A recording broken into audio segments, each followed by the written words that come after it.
O período de chuvas na capital e interior do estado alerta os baianos para os cuidados que devem ser adotados para evitar contaminação com a leptospirose. Em caso de suspeita, a população encontra suporte no Instituto Couto Maia. E sobre o assunto, a gente conversa agora com a médica Alice Sena, que está aqui no estúdio. Tudo bom, doutora Alice? Como vai? Tudo bom, Tudo bem? prazer, Casimiro. Todo ano, quando chove, aumenta os casos de leptospirose, é isso, doutora? Exato, exatamente. A leptospirose é uma doença de veiculação hídrica. Está fortemente associada com o contato com a urina de animais Sim. que são portadores da infecção. O Na, rato. na maioria das vezes, Ah, é, roedores, o eu achei que rato. fosse só o rato, outros animais também? Outros animais podem, animais domésticos, inclusive Sim. o cachorro, ele pode se contaminar, Gatos pode também? infectar.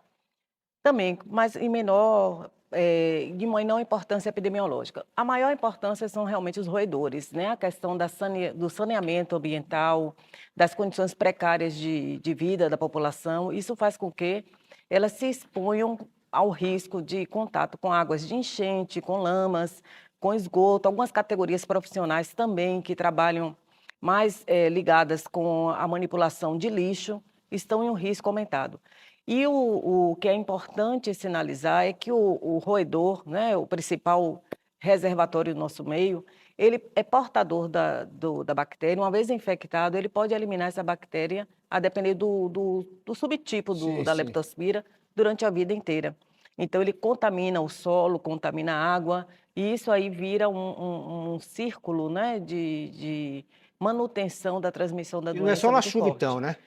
Não é só na chuva, né? Algumas categorias Sim. profissionais que se expõem, terrenos baldios, manipulação de lixo, mas a chuva, ela aumenta o risco por conta do risco de alagamento, de enchentes.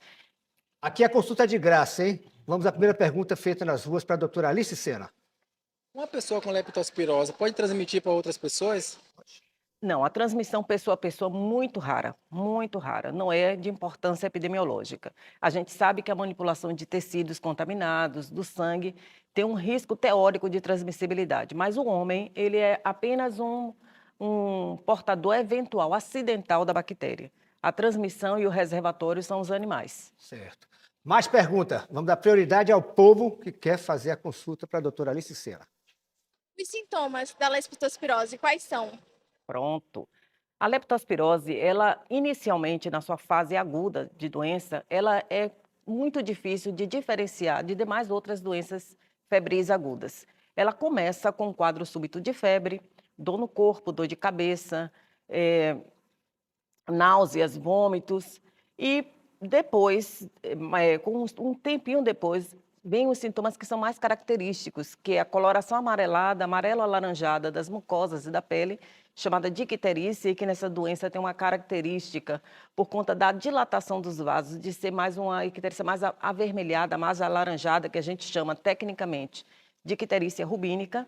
E nessa fase posterior, na fase mais tardia, após geralmente uma semana da doença, vêm as complicações, que podem dar alteração da função do rim, alteração respiratória. Então, a leptospirose pode cursar e é um sintoma de gravidade com Pode matar, alteração inclusive, né? respiratória. Recentemente nós Pode achamos matar. aqui uma senhora, se eu não me engano, Tubarão, que ela mora, onde o pai dela morreu de leptospirose. Agora, como é que se evita a morte, né?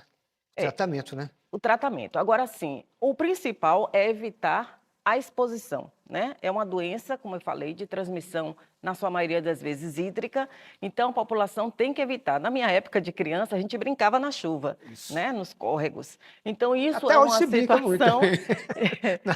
é uma Né? situação de muito risco. A gente tem que evitar o contato com essas águas paradas, né? Águas de enchente, com lamas. Evitar também descarte de lixo de forma inadequada, porque o lixo vai entupir os bueiros e vai gerar os alagamentos, né? Então, a proteção, o cuidado com os alimentos, lavar os alimentos. Se sua casa sofreu uma inundação, um alagamento, depois tem que fazer uma higiene daquele ambiente com muito cuidado, preferencialmente usando luva, usando botas de proteção, porque o contato com essa água, com essa lama contaminada, transmite a doença até na pele íntegra. Se a gente permanece por um longo tempo É porque as em pessoas acham, contato, muitas vezes, que se tiver que um só se corte... tiver Agora, ferimento. claro, se tiver um ferimento é pior ainda. Claro, a porta de entrada é maior, mas inclusive se a pele estiver íntegra, pode haver transmissibilidade da leptospira. Então, o cuidado tem que ser realmente intenso. Isso aí não existe, Não né? existe, né? Mas as pessoas continuam fazendo. Mais uma pergunta para a doutora Alice Sena, nossa convidada aqui, o assunto é leptospirose. Como é o tratamento da leptospirose? Pronto. A leptospirose, nós temos a indicação do uso de antibióticos. O antibiótico pode ser feito, inclusive, como profilaxia, para evitar a doença nas situações de uma exposição muito intensa. Uma pessoa que cai no esgoto, uma pessoa que ficou imersa um longo tempo numa Se beber água enchente, então, hein? se ingerir esse líquido. Então, a gente pode fazer um antibiótico de forma profilática. Mas o tratamento, em geral, é feito com o uso de antibióticos e medidas de suporte, E demora muito? hidratação.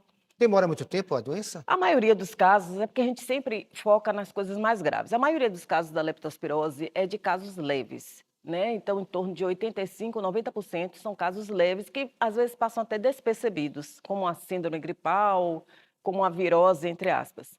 Alguns casos, 15%, eles evoluem sim com gravidade. Então, a gente faz o antibiótico. O ideal é que esse antibiótico seja administrado na primeira semana da doença, que é quando a bactéria está circulando no sangue, então tem efetividade maior, mas se indica fazer em qualquer momento.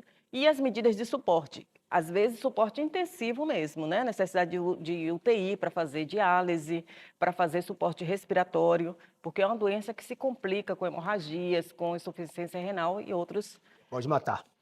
Obrigado, tratamentos. doutora Alice. Obrigado pela consulta, viu? E é como você Imagina. falou, vamos evitar, minha gente. Principalmente a garotada que pula, mergulha nos esgotos, não é por aí. Exatamente, Obrigado, vamos viu? fazer a nossa parte. Obrigado. Um beijo aí. Muito obrigado.